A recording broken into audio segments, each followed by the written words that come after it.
But really to showcase some of the incredible work that's being done in the community around renewable energy, however you want to think about it and whatever that means to you, and also to showcase and talk about a motion that's coming before City Council at the end of this month, October 29th, 5:30 p.m. sharp. And it's a motion that's been co-authored by Councillor Joel Murray right here, and Councillor John Findura. Where's John? Right over there, in the corner. And I'm the last author on this piece. And we're quite excited about this. And essentially what we're asking is that Regina starts that process of becoming 100% renewable by 2050. The only criticism so far is that it's not quick enough. We'll see where tonight goes. And really what we're looking for in the short term is we need to get this ball rolling really quickly. We want to see the commencement of an action plan released, crafted by administration at the City of Regina before the end of 2019. Why is that important? Well, I'll start with a number, 12. Election year too. 12 years. That's what the Intergovernmental Panel on Climate Change has given the world, has given communities, policymakers, and governments to take handle on out-of-control greenhouse gas emissions and climate change. That's a short period of time. And that's just to get a handle on what we've already been doing for the last 150 years. How do we do that? And I think what we're going to see here tonight is it's possible. And I think that's actually the most important thing to recognize here. This is an existential crisis and problem, but I would argue that it's also something that we can confront, and that there's a lot of minds here in this community that are willing to tackle it, never mind in Saskatchewan, across Canada, North America, and so on. And I think it might be of value to reference the full title of the IPCC report.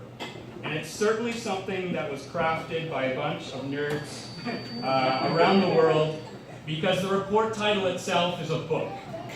Global Warming of 1.5 Degrees, an IPCC special report on the impacts of global warming of 1.5 degrees Celsius above pre-industrial levels and related global greenhouse emission pathways in the context of strengthening the global response to the threat of climate change, sustainable development, and efforts to eradicate poverty. I love it. Because if you don't read the report, you just need to read the title.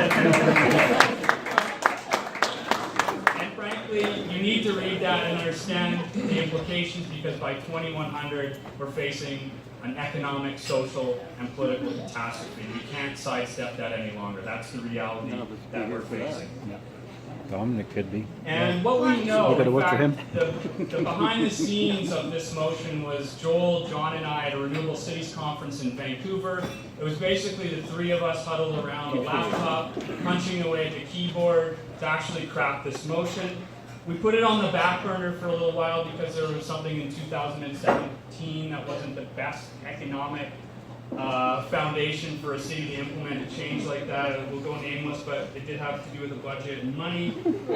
But what we realized at that conference was around the world, cities were taking leadership on this particular issue.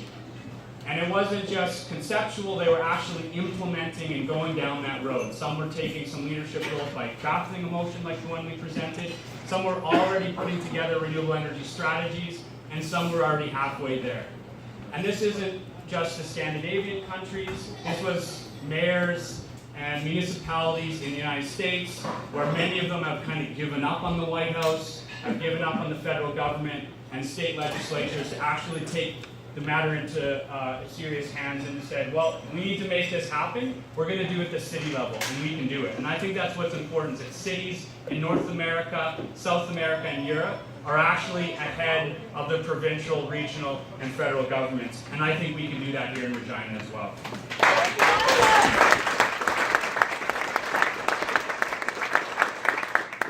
That as someone who's very proud to be from this province, but we need to recognize the cold hard facts of the fact that we generate most of our electricity through coal.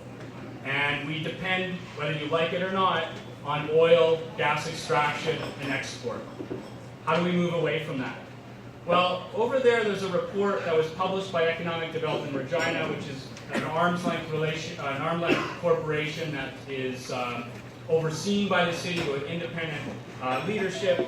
And this report is actually really interesting, and it's all a coincidence that this stuff is happening in October. The report is fascinating for a couple of reasons. One, executives and business leaders in Regina were polled and asked, what do you envision for the city in 2050?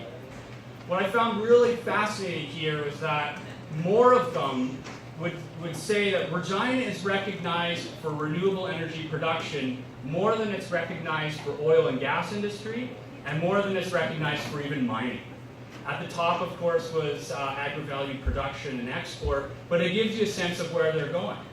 What I also found fascinating is when business leaders, who are often kind of characterized as not liking government, were to list what would make this possible in 2050, municipal leadership was explicitly stated as something that is going to be necessary through incentives, through planning, you name it. But municipal government was referenced as an important pillar to make that happen. And incidentally, 2050 is also our target.